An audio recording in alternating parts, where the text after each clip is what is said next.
प्यार की कहानियां, अनैतिक संबंध, चूमने का विज्ञान। एक अध्ययन से मालूम चला है कि जब दो लोग एक दूसरे को पहली बार चूमते हैं, उनके शरीर में से हार्मोन्स मुक्त होते हैं जो दोनों को एक दूसरे की तरफ खींचते हैं और उनको चूमना अच्छा लगता है। लेकिन जैसे जैसे शरीर के वो हार्मोन्स उस अनुभव के आदी हो जाते हैं, लड़के और लड़की को आनंद कम आने लगता है और उत्तेजना घटने लगती है। लेकिन मैं सोचती हूं कि मैं अपने पति का ध्यान इन सब बातों की तरफ कैसे आकर्षित करूं। वो मेरे सामने बैठे हैं और अखबार में सर खपा रहे। ऐसा लगता है जैसे कि देश का प्रधानमंत्री आने वाला है और मेरे पति ही उनको मुख्य समाचार सुनाने वाले हैं। मुझे तो खबरों की चैनलों से ही नफरत है। इतना सब कुछ जानकर क्या कर रहा है। मैं जानती हूं कि मैं 35 बरस की हो गई हूं और थोड़ी सी मोटी भी हो गई हूं और शायद मेरे चेहरे पर कहीं कहीं कुछ झुर्रियां जैसी रेखाएं भी आ गई हैं। लेकिन इसका मतलब ये तो नहीं कि मेरे पति मुझे इस तरह से नजरअंदाज करते रहे। सुबह से शाम तक मैं सब कुछ उनके अनुसार ही करने की कोशिश करती हूँ। वही सब कुछ पकाती हूँ जो उनको अच्छा लगता है। लेकिन मेरा सारा परिश्रम व्यर्थ ही जाता है। सुबह को अखबार, शाम को खबरों वाली चैनल है। मेरा घर तो जैसे खबरों का भंडारी हो गया। मैं तंग आ चुकी हूँ। शुरू में तो मेरा कितना ख्याल रखते थे, यहाँ तक के मेरे चेहरे के रोंग भी दिख लेते थे। लेकिन अब अगर मेरी मूछें भी निकल आए तो शायद ध्यान नहीं देंगे। इतनी प्रेम कहानियां, इतनी प्रेम पर बनी फिल्में हैं, इतनी चैनलों पर रोमांस और प्रेम के सीरियल चलते हैं, इतना कुछ कहा जाता है प्रेम के बारे में। लेकिन वो दंपति जो शादी के 10-15 बरस साथ गुजार चुके होते हैं, एक बार फिर से प्यार क्यों नहीं कर सकते हैं एक दूसरे से। मैं तो अब यही कहूंगा कि हर रोमांस की एक एक्सपायरी डेट होती है। सब कुछ हमेशा के लिए नहीं चलता है दो लोगों के बीच। बत्तियां बंद है, एयर कंडीशनर चल रहा है, कमरा ठंडा और शांत है, ठीक हमारे संबंध की तरह ही जो समय के साथ बिल्कुल ठंडा हो गया है। पति को अपने साथ ही बिस्तर पर शानदार खर्राटे भरते हुए देखकर मैं उनके थोड़ा सा नजदीक हो गई। लेकिन उन्होंने तो मुझे अपनी पीठ दिखा दी। मेरे दिमाग में तुरंत ही आया कि उनके जीवन में जरूर कोई और औरत थी। तभी तो मेरे जैसे मोटी और पुरानी औरत की तरफ इस तरह से पीठ क्यों कर लेते। लेकिन मैंने फिर सोचा कि उस थके हुए आदमी के जीवन में दूसरी औरत कैसे आ सकती थी। मैंने भी अपनी पीठ उनकी तरफ कर दी। 10 बरस पहले ये नीरस पति मुझे बहुत अच्छा लगा था और मैं उसकी दीवानी ही थी। और शायद अब यही आदमी किसी दूसरी औरत के सपनों में खोया हुआ था। पूरी रात यूं ही सोचने में ही निकल गई। अगली सुबह फिर से वही हर दिन वाला कामकाज। लेकिन रात भर न सोने के कारण मेरे सर में दर्द हो रहा था और मैं कुछ भी नहीं कर पाई। किसी तरह मैंने उनके लिए चाय बना दी और फिर उनको नाश्ते में ब्रेड और मक्खन दे दिया और उनके सामने अपने सर पर हाथ रखकर बैठ गई। उन्होंने तो एक बार भी मेरी तरफ देखा तक नहीं। पहले तो वो मेरे लिए चाय भी बनाते थे और घर से दफ्तर जाने का नाम ही नहीं लेते थे। लेकिन अब सब कुछ बदल गया था।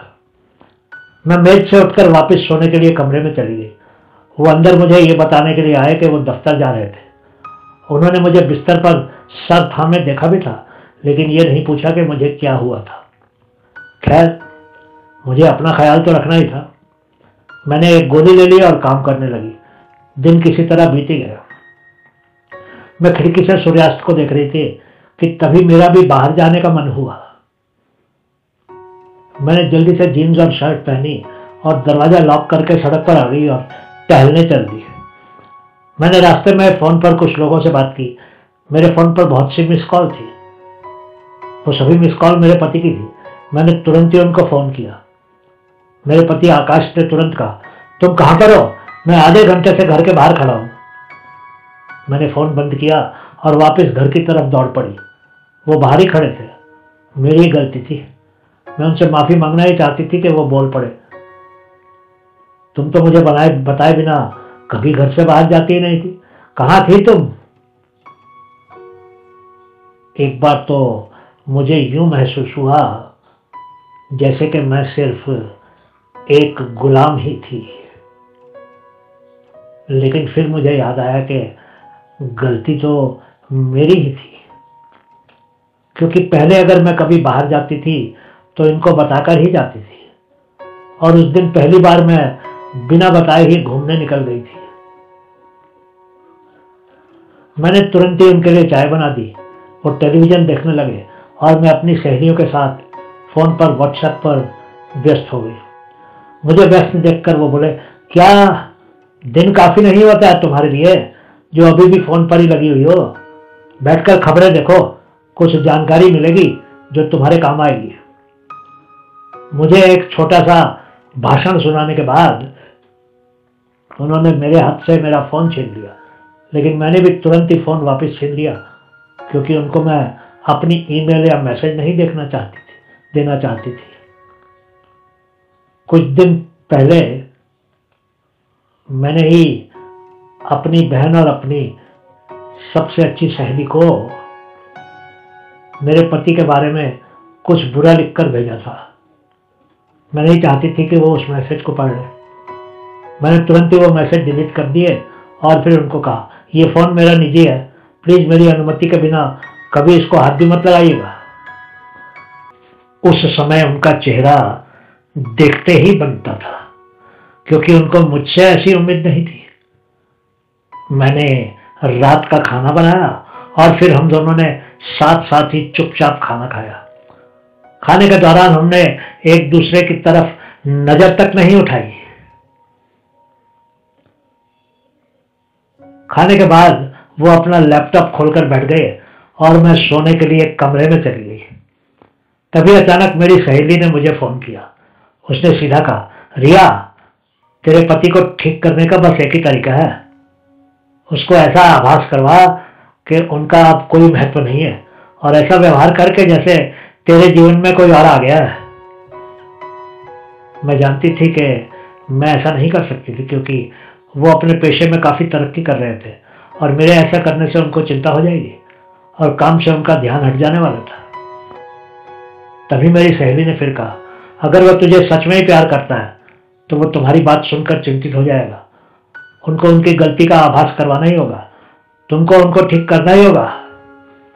मैं रात को काफी देर तक उसके बारे में सोचती रही और फिर सोचते सोचते ही मैं सो गई। अगली सुबह जब मेरी नींद खुली तो मैंने देखा कि ये तब तक सो ही रहे थे। मैंने सुबह के घर के काम किए और फिर अपनी सहेली से फोन पर एक गेम के बारे में बात की, लेकिन वो शायद नींद में थी, इसलिए मैंने फोन बंद कर दिया। मैंने काफी देर तक मेरी सहेली के मैसेज का इंतजार करती रही, कुछ इस तरह से जैसे कि मेरे बॉयफ्रेंड का मैसेज आने वाला था।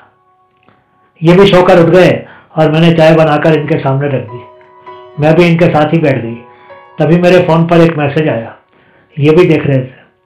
इन्होंने तुरंत ही कहा, किसका मैसेज है इतनी सुबह सुबह? मैंने कमरे से बाहर जाते हुए कहा, मेरी एक सहेली का है। जब ये दफ्तर चले गए, मेरी सहेली ने मुझे फोन पर कहा, तुमको कुछ नहीं करना है, बस अपने पति से बातें छुपाती रहो और इनको इस तरह का आभास कराओ कि कोई खास है तुम्हारे जीवन में जिसके तुमको मैसेज आते हैं, बस यही करना है तुमको। उसने मुझे कहा कि मैं एक और सिम कार्ड ले लूं, और मैंने कारण पूछा तो उसने कहा कि बाद में बताएगी। शाम को मैं फिर से बाजार गई और एक नया सिम कार्ड और कुछ सब्जियां खरीद ली। वो तब तक घर नहीं आए थे। मैं घर के सामने के पार्क में बैठकर उनका इंतजार करने लगी। आधे घंटे के बाद उनकी कार आकर रुकी और वो सीधे घर के अंदर चले गए। 5 मिनट के बाद वो गुस्से से बाहर आए, लेकिन तभी उन्होंने मुझे सब्जियों के थैले के साथ घर की तरफ आते हुए देखा। इन्होंने कुछ भी नहीं कहा। हम दोनों चुपचाप घर के अंदर चले गए। चाय के बाद मैंने खाना पकाना शुरू कर दिया और ये टेलीविजन देखने लगे। कुछ देर के बाद मैं फिर से अपने फोन पर लग गई। तभी इन्होंने मुझे कहा, सुनो, अगर तुमको कोई चैनल देखनी है तो देख लो, मुझे खबरें नहीं देखनी है। मैं हैरान हो गई, लेकिन खुश होने की जगह मैंने कहा, मैं अपनी सहेली से चैटिंग कर रही हूँ, आप समाचार देखते रहिए। मैं तुरंत ही बाहर बालकनी में जाकर खाना बनाने की एक नई विधि का वीडियो देखने लगी, लेकिन ऐसे अभिनय करने लगी जैसे कि मैं किसी से चैटिंग कर रही थी। खाना खाने के बाद उस रात को इन्होंने लैपटॉप नहीं खोला और सीधे ही बेडरूम में आ गया। लेकिन जैसे ही इन्होंने मुझसे बात करनी चाहिए, मैंने इनको पीठ दिखा दी और आंखें बंद कर दी।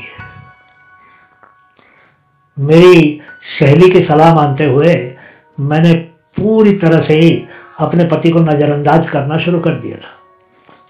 सुबह मेरी सहेली ने मुझसे कहा, अपना नया सिम कार्ड चालू कर लो और मुझे उस नंबर से कुछ ऐसे मैसेज भेजो, क्या हाल है, क्या चल रहा है, बहुत बिजी हो, हमको मिलना चाहिए, इत्यादि इत्यादि। इनके सोकर उठने से पहले ही मैंने नए नंबर से एक मैसेज भेजा, हम आज शाम को मिलते हैं। मैंने तुरंत ही सिम कार्ड बदल दिया और फोन ऐसी जगह रख दिया जहां मेरे पति उसको देख लें और मेरे मैसेज को पढ़ लें। कुछ देर के बाद ये उठे तो मैंने इनको चाय ला कर दी, लेकिन इन्होंने मेरे फोन को छुआ तक नहीं।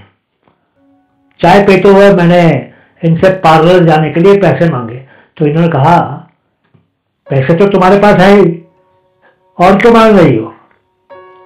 मैंने कहा, मैं बाल भी ठीक करवाना चाहती हूँ और चेहरे पर गोल्ड फेशियल करवाना चाहती हूँ, बहुत महंगा है, मुझे पैसे दे दो। इन्होंने मेरी तरफ देखकर कहा, 10 वर्षों में तो तुमने न कभी बालों की सेटिंग कराई और न ही कभी गोल्ड फेशियल करवाया था, ये अचानक क्यों? मैंने कहा, पिछले 10 वर्षों में मैंने कभी ध्यान ही नहीं दिया था कि समाज के लोग हमारे चेहरे और रूप को भी देखते हैं।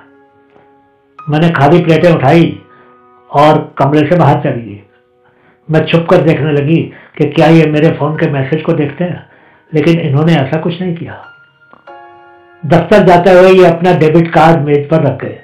मैंने अपनी सहेली को फोन करके उसको सब कुछ बता दिया। उसने मुझे धैर्य रखने को कहा और ब्यूटी पार्लर में जाकर मेकअप इत्यादि करवाने को कहा। मैंने ब्यूटी पार्लर में काफी समय बिताया और फिर अपने नए सिम कार्ड से एक और मैसेज भेजा और लिखा, मैं आज बहुत सुंदर दिख रही हूँ, मुलाकात के लिए मुझे अब और कितना इंतजार करना होगा। मेरी सहेली के कहे अनुसार सब कुछ किया और इनके घर वापस आने से पहले ही मैं घर आ गई। जब घर आए इन्होंने मेरे सजे संवरे हुए चेहरे को देखकर मेरी प्रशंसा की और कहा कि मेरा चेहरा तो चमक रहा था उस दिन। इन्होंने मुझे कहा कि इनकी कोई कॉन्फ्रेंस आने वाली थी। ये अपने स्टडी रूम में चले गए। मैंने जल्दी जल्दी खाना पका लिया और फिर मैं चाय का कप लेकर टेलीविजन के सामने बैठ गई। इन्होंने कॉन्फ्रेंस कॉल में 2 घंटे लगाए और फिर ये थके से कमरे से बाहर आ गए। ये खाना खाते ही टेलीविजन देखने के बजाय सीधे ही सोने चले गए। इस बार भी इन्होंने बिस्तर के पास रखे हुए मेरे फोन पर मेरे मैसेज नहीं पड़े। मैंने सोचा कि जैसे मेरे बदले हुए व्यवहार का इन पर कोई असर ही नहीं हो रहा था। अगली सुबह जब मेरी नींद खुली तो मैंने देखा कि ये जाग गए थे और मेरा फोन इनके नजदीक ही था। मैं नहीं जानती थी कि इन्होंने मेरे मैसेज पढ़े थे या नहीं, लेकिन ये कुछ परेशान लग रहे थे। जैसे ही मैं इनको चाय लाकर दी, इन्होंने कहा, आज रात को बाहर डिनर करना पसंद करोगी? मैं तो जैसे झूमने ही लगी, लेकिन साथ ही साथ मैं अपने मैसेजों के बारे में भी चिंतित थी। मेरे पति में अचानक इतना परिवर्तन आ गया था, ये मुझे हैरान कर रहा था। मैंने उनसे कहा, आज डिनर पर नहीं जा सकती, मेरी पीठ बहुत दुख रही है। इन्होंने भी जिद नहीं की और कुछ देर के बाद ये दफ्तर चले गए। शाम को जैसे ही ये घर वापस आए और नीचे अपनी कार खड़ी कर रहे थे, मैं जल्दी से एक स्कर्ट और शर्ट पहनकर घर से बाहर निकल गई। ये लिफ्ट से ऊपर आ रहे थे और मैं सीढ़ियों से नीचे जा रही थी। मैं इस तरह से सज धज कर जा रही थी जैसे किसी से मिलने का समय दे रखा था। मैंने इनको घर में ही 1 घंटा इंतजार करवाया और फिर घर के अंदर आते ही कहा, सॉरी मुझे देरी होगी, आज मेरी सहेली ने पार्टी दी थी। ये फटी फटी आंखों से मेरी स्कर्ट को और मेरे मेकअप को देख रहे थे। तभी इन्होंने कहा, कौन सी ऐसी दोस्त है जिसने सिर्फ तुमको बुलाया, मुझे नहीं? और ये तुमने कपड़े कैसे पहन रखे आज? और तुम्हारे कमर के दर्द का क्या हुआ? मैंने कहा, आप उस सहेली को नहीं जानते हैं, और इस ड्रेस में क्या खराबी है? मैंने कुछ देर के बाद अपने नए सिम कार्ड से अपने पुराने नंबर पर फिर से एक मैसेज भेज दिया, आज तुम बहुत सुंदर दिख रही थी। अगली बार जब तुम्हारे पति घर से बाहर गए होंगे तो हम तुम्हारे घर में ही मिल सकते हैं। फिर मैंने अपने पुराने फोन नंबर से नए नंबर पर एक मैसेज भेज दिया, ये ठीक रहेगा, मेरे पति बहुत ही बोरिंग है, हाँ तुम घर पर ही आ जाना, बाहर हम लोग खुलकर नहीं मिल सकते हैं, घर में कोई भी नहीं देखेगा। रात को सोने से पहले मैंने अपना फोन पलंग पर ही रख दिया ताकि मेरे पति मेरे मैसेज पढ़ लें। फिर मैं सो गई। अगली सुबह मैंने देखा कि मेरे पति बिस्तर पर नहीं थे, ये बालकनी में खड़े थे। मैंने इनके लिए चाय बनाई, लेकिन इन्होंने चाय पीने से इनकार कर दिया। ये बिना नाश्ता किए ही दफ्तर चले गए। मैंने अपनी सहेली को फोन करके सब कुछ बता दिया। मेरी सहेली ने कहा कि वो कुछ देर में मेरे घर आ रही थी। वो 3 बजे मेरे घर आ गई। उसने मुझसे कहा कि मैं अपने पति के दफ्तर में फोन कर दूं। मैंने तुरंत ही इनको फोन किया, आकाश मैं आज शाम को बाहर जा रही हूं। इन्होंने जवाब में कहा, ये तो मेरे लिए एक और सूचना है, वैसे ही तुम तो आजकल हर शाम ही घर से बाहर होती हो जब मैं घर वापस आता हूं। आकाश ने आगे कुछ नहीं कहा और फोन काट दिया। मुझे अपनी सहेली पर गुस्सा आने लगा। शाम को मैं और मेरी सहेली अपने बेडरूम में कंबल के अंदर आराम करते हुए टेलीविजन देख रही थी। तभी अचानक मेरे पति के आने की आवाज आई। उन्होंने जोर से कमरे के दरवाजे पर लात मारी और कहा, कौन है ये कंबल में तुम्हारे साथ? किसके साथ सो रही हो तुम आजकल? तभी अचानक मैं और मेरी सहेली उठकर बैठ गई और जोर जोर से हंसने लगी। मैं उठकर भागकर आकाश की तरफ गई और उनसे लिपट गई। वो भी हंसकर बोले, तो ये है तुम्हारी सहेली जिससे मैं पहले नहीं मिला था? हाँ, ये ही है मेरा अनैतिक संबंध, और ये है वो सिम कार्ड जिससे आए हुए मैसेज आप पढ़ते रहे हैं। वो बोले, लेकिन तुमने ऐसा क्यों किया? जानती हो पिछले कुछ दिनों से मैं कितना परेशान रहा हूं। मैंने कहा, मैं तो किसी भी पार्टी में नहीं गई थी, घर के सामने के बगीचे में बैठी आपको मेरा इंतजार करते हुए देखती रहती थी। इन्होंने कहा, मुझे तो ऐसा लगने लगा था कि मैंने तुमको हमेशा के लिए खो दिया था। मैंने कहा, खो तो आप मुझे अब भी देंगे अगर आपने पहले की तरह मेरे लिए चाय नहीं बनाई, अगर मुझे शॉपिंग के लिए नहीं ले गए, अगर फिल्में दिखाने नहीं ले गए और मुझे हर रात प्यार नहीं किया। मेरी सहेली जोर जोर से हंस रही थी और तालियां बजा रही थी। मेरे पति ने मुझे बाहों में ले लिया और मेरी सहेली के सामने ही मेरे होठों को चूम लिया। अब तो आप जान ही गए होंगे कि पति या पत्नी में से कोई अनैतिक संबंध सिर्फ इसलिए बनाने की कोशिश करता है क्योंकि उनमें जाने अनजाने दूरियां हो जाती हैं और वो खुद पर अपने रूप पर ध्यान देना बंद कर देते हैं। काम जरूरी है, लेकिन एक दूसरे से ज्यादा जरूरी नहीं है। खुश रहिए। बहुत बहुत शुक्रिया।